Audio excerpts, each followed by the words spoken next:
After 3 long years, finally we have received the long-awaited conclusion to Arcane.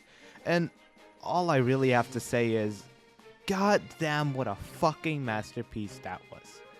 Well, that's not exactly all I have to say. I've probably around 20 minutes worth of more things to say, so let's get into those thoughts. But first, for you uninformed, Arcane is a Netflix original animated show based on the video game League of Legends. And please don't let the name League of Legends scare you away, as you don't need to touch that game to actually watch the show. Matter of fact, I'd even say you're better off never having played the game or discovered any of the lore before watching this show, as the lore kind of spoils a few things, which I will not be doing in this video. By the way, I'm just letting you guys know right now, we're safe. We're safe. Arcane follows the story of a lot of different characters actually, but primarily we follow these two sisters, Violet and Powder, or as they're better known in their adult forms, Vi and Jinx, as they try their best to live within this city of oppression and segregation, as the city that they live in, Piltover, is split into two sides, the Undercity and Top Side. The top side is where all the wealthy and high-class people live, with a beautiful blue sky to look up to every day, a bustling economy, and the name the City of Progress. Meanwhile, the Undercity is just kind of the slums. Crime is heavier, air is more polluted, economy is worse, and it's just plain dirtier. Within this city, the story covers a mix of both interpersonal and more grand conflicts, as we follow not only these two sisters, but also two inventors that changed the world, Jace and Viktor. We covered the council responsible for leading the city. I'm not going to introduce all of these characters. I don't even remember the names of most of them, I'm going to be honest. We also follow Silco, who is basically the leader of the Undercity, as he tries to gain independence from Topside to create his very own nation of Zaun. And yes, Vi and Jinx are involved with absolutely all of these people. How that happens is for you to find out though. I'm not here to spoil the show, as I said. Now, as I mentioned before, Arcane is not any old animated show, but it's also a video game adaptation, which is a big deal because we have, quite frankly, never gotten a video game adaptation that comes even close to this kind of quality. Not only is this unbelievably faithful to the original lore of League of Legends and its characters, considering the fact that, Riot Games clearly kept a very strong watch on this production to make sure that Studio Fortiche did a good job, and to say they delivered is an understatement. Not only does Arcane adapt the characters and their lore, but it largely builds upon it and makes changes where it is just plain beneficial for the lore. At the start of the creation of Arcane, it was actually just supposed to be a reimagining of the League lore, but the team behind Arcane did such a good fucking job that Riot Games officially decided to make Arcane the actual canon lore from this point onwards, which is something that the League community very much wanted and very much enjoyed as a change. Riot Games has always been really good with creating companion pieces to their lore to slowly build on it, as honestly the lore of League of Legends is fucking massive. But usually this comes in the form of comic books, games, short cinematics, but now we have a full show. The lore of League of Legends is now deeper than it ever was, and it will only continue to grow from here, as Riot has confirmed that they're in production to make even more shows exactly like this, all set in the world of Runeterra, which is like Earth for League of Legends. Anyway, all of this is setting a brand new bar for how games explore their characters and their lore. Video game adaptations have kind of always just ended up being used as shameless cash grabs and not much else. Like, compare Arcane Season 2 to, for example, the fucking Yakuza show that came out the same year. This year. One is so well done and faithful that the game has actually even shaped itself around the adaptation, not the other way around. Meanwhile, not a single person on the set of the Yakuza adaptation had actually ever played Yakuza. And as much as you'd think that Yakuza show is an extreme example, honestly, it's the fucking average. The fucking Borderlands movie, the shitty Mortal Kombat movies, that I unfortunately watched and completely forgot it was supposed to be an adaptation until I heard Scorpion say the words, "Get over here!" Then and only then did I actually remember, alright, this is supposed to be about Mortal Kombat. That fucking happens at 1 hour and 30 minutes into this hour and 50-minute long movie. Arcane has shown us that video game adaptations can and should be quality products and not these cash grabs that earn their money strictly because of the name they're attached to. Usually we would have to rate something like Detective Pikachu and praise it for being good for a video game adaptation. Don't get me wrong, I think that movie is great, but the thing is, nobody actually rated it as just a movie, including me. We all rate it with the context of it being a video game adaptation. Meanwhile, Arcane is not only a masterpiece of a video game adaptation, but also just a masterpiece as a show in general. No longer do we have to say something is good for a video game adaptation. We can stand proud and just say, this shit is fucking amazing. It just so happens to be a video game adaptation, which is just how it should be. I really hope the existence of Arcane will push video game companies to realize that they can't get away with shameless cash grabs anymore. No one watched the fucking Yakuza show. Fucking lock in. Instead, what they better be coming out with is an actual quality product, something that the video game can be proud to be attached to instead of being a stain on its reputation. And honestly, I think Arcane already has had this effect. With the release of Arcane Season 1, something happened that has never happened before. The Video Game Awards introduced a brand new category strictly for video game adaptations. Something that was never really possible before this because there was no video game adaptation actually worthy of a reward. Now, I know the Video Game Awards kinda suck, but I think the fact that an award was created basically just so Arcane could win it is a testament to how impressive this show is. Because, come on, nothing else was beating Arcane in 2021, and honestly, nothing is beating it this year either. In light of recent events, I would like to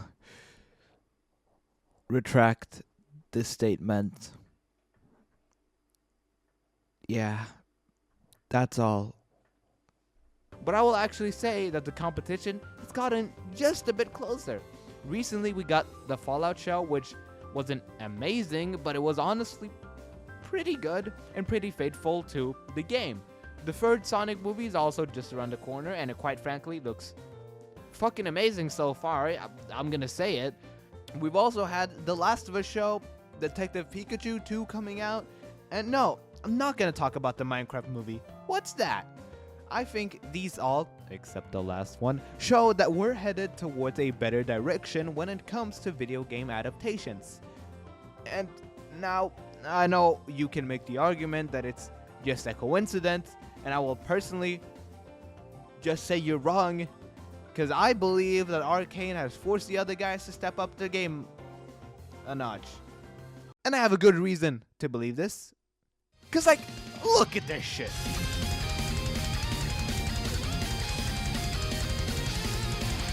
How can you look at this and possibly think it's not a disservice to feed your audience slop when this is your competition? Arcane Season 2 set a new record for the most expensive season of television ever produced. Even if you weren't convinced by how impressive Arcane was with my previous arguments, it's hard to argue against these kinds of numbers. It's also just hard to argue against these visuals overall, honestly. Nah, actually, the last montage wasn't enough. Give me another one.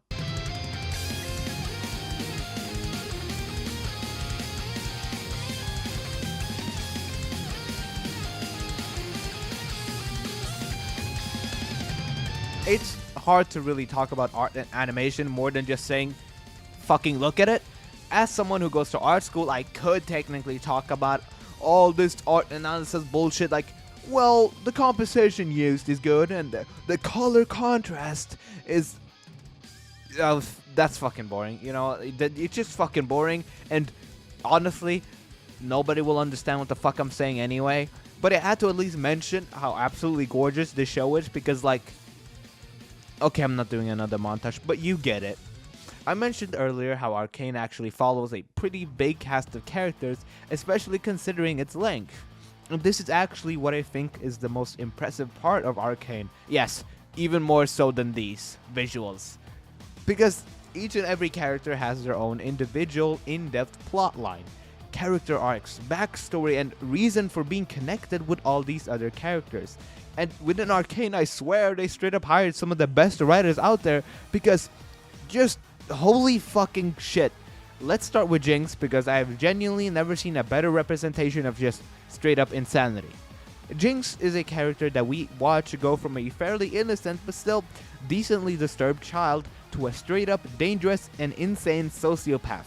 And it is not only so fucking believable, but just the way Arcane visualizes her mental illness using these glitchy effects, dolls, drawings, and just the stellar fucking voice acting, it all comes together to bring this character to life in such a strong and gripping way.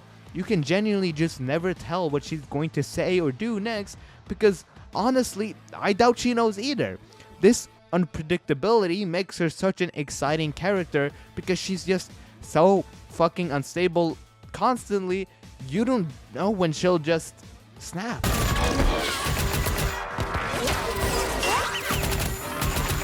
Jace and Viktor are also really interesting, as they're kind of polar opposite people in a way.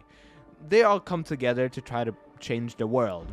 Viktor being from the Undercity, but having had climbed his way up onto topside, becoming the assistant to Heimendinger, who is not only the most esteemed scientist but also a counselor.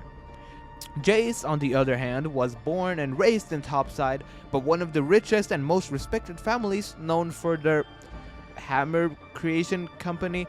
Yeah, I don't know either. But Jace is currently in the lowest point of his life, about to end it all, as he's about to get exiled for his illegal experiments. And it's at this point where the two meet. Jace at his absolute lowest, having only fallen from where he started, and Viktor at his absolute highest, having spent his life getting here. They both cross paths and come together to invent Hex Tech, with one of my favorite quotes. When you're going to change the world, don't ask for permission. The last character I want to talk about is Silco. Not because he's the least interesting character, far from it actually, but I think he's the last one I can really discuss without spoilers. Silco is kind of the main antagonist of Season 1, as well as the creator of Jinx. Silco is a drug lord that creates and distributes this drug called Shimmer, which is a drug that will make you more powerful for a short amount of time, but it will slowly mutate and kill you, and it is also highly addictive. Silco makes use of Shimmer to control the Undercity, by getting the citizens hooked on it and by creating his own defense force of super-powered Shimmer experiments. The thing that makes Silco so interesting is how much attention this show pays to humanizing him, while still making sure he seems like an impossibly menacing target. Silco isn't evil for the sake of being evil. Silco has beliefs. No. He has a dream of independence, a dream of a life away from the oppression of topside, and into a new and greater age of independence. He calls it the Nation of Zon, and Silco does all the bad things he does in the show in the hopes of creating this nation. He wants to build enough power to actually be able to demand independence from the topside. It's honestly a really noble goal, but he goes about it in a way that is really hard to get behind. Silco constantly shows these tiny moments of humanity and love, mostly when it comes to Jinx. I won't spoil anything about why, but Powder ends up in the care of Silco, and he raises her and shapes her into Jinx. Silco isn't a good father. Far from it, honestly. I would more compare him to a groomer. And not the sexual kind, because I know people think grooming means sex. Silco isn't a pedophile. Silco doesn't have sex with Jinx. Silco doesn't want to have sex with Jinx. Silco isn't attractive to Jinx. But he does manipulate her and groom her into being a certain type of way, which she really shouldn't be. That is to say, the reason why she grows up to be this really psychotic person is because of Silco. I felt like I needed to put that in because, God, I do not want people to misunderstand that. Silco loves Jinx, and that is something you can truly feel throughout the show. No matter how much trouble she causes, no matter how many times people call out how Jinx is a weak point for him, he just doesn't care. He loves her, and he'd give anything and do anything for her. This is what makes Silco so human. We see him commit numerous atrocities, and he's undoubtedly always a menacing presence within the show, but it's a human presence. And I also just love his voice. There's a monster inside all of us. Now, as I said, there are a bunch of other really great characters within this show. Vi, Caitlyn, Echo, Vander, but I think these are enough to get my point across without having to get into spoilers. But what exactly is my point? If you've seen a Love Dare video before, you should definitely know better than to assume my point is just show good. I think Arcane is more than just a good show, more than just a masterpiece. I think Arcane is a deeply important show. What we see here is a video game company taking characters from their game and just expressing their love for them, completely ignoring the price tag. Do you know how big it is that the most expensive show of all time is animated? Is a video game adaptation? Features this much diversity? Never has animation, never has video games, never has so much queer identity and mental illness been all embraced in such a massive scale. Think popular anime. We think Jujutsu Kaisen, we think Demon Slayer, we think One Piece. Popular animated shows, fucking Family Guy, South Park, The Simpsons. Look at these shows and then look at Arcane. This show was front page on Netflix. This show has broken record. This show will go down in the fucking history books. And it has a fucking lesbian sex scene in it, for fuck's sakes. I can't overstate how important all of this is. Being a fan of animation, being a fan of video games, being queer, or just being a fucking nerd at all has just never been so fucking mainstream as right fucking now with the release of this show created by Riot fucking Games. This video game company took such a massive risk with giving this much funding, doing something no other video game company would ever do, and creating a show that understands its audience in such an intimate and impressive way. I know people shit on Riot Games. Hell, I shit on Riot Games. But fuck, if Arcane doesn't prove that these guys know what the fuck they're doing, I don't know what will. Sure, they're a company at the end of the day. They do scummy things for money. But I think Riot Games deserves praise for the risk they took with Arcane.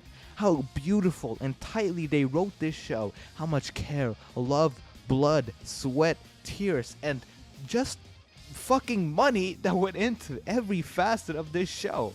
Arcane shows that multi-billion-dollar companies don't have to be soulless. What most companies don't understand is that when you're a giant, you're just too big to pick up a paintbrush. So how are you expected to create art? Instead, give the power to the little guy, the guy who can hold a paintbrush without breaking it apart. Give the individual the funds to buy all the supplies that they need, and then together, even a giant can help create true art. And that is exactly what Arcane is. Riot Games had the balls to give away control to the little guy. And to that, I think we all have to say, thank you, Riot Games.